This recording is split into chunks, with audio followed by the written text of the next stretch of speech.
Hi! Welcome to our channel. ఈరోజు మనం review చేయబోయే web series 'the hunt the Rajiv Gandhi assassination case'.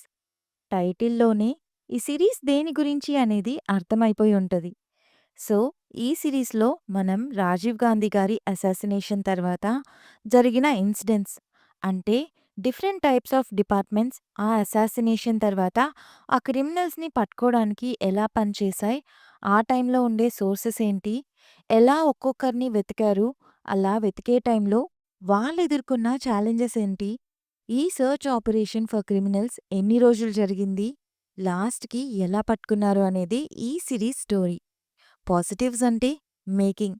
నిజంగా మన కళ్ళ ముందే అంతా జరుగుతోందా అన్నట్టుగా అటు డాక్యుమెంటరీలా, ఇటు సినిమాటిక్‌గా రెండూ కలిసిన ఒక కొత్త స్టైల్ ఆఫ్ మేకింగ్‌తో తీశారు. And screen play is awesome.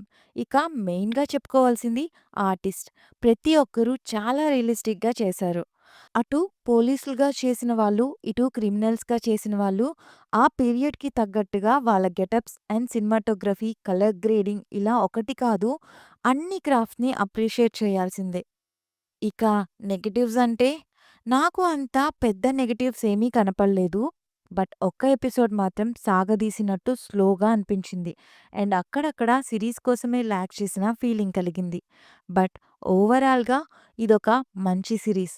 అటు టెక్నికల్‌గా అండ్ ఇన్ఫర్మేటివ్ సైడ్ కూడా బాగా నచ్చింది. అడల్ట్ కంటెంట్ లేదు. బట్ క్రైమ్ అండ్ వయలెన్స్ ఉంది.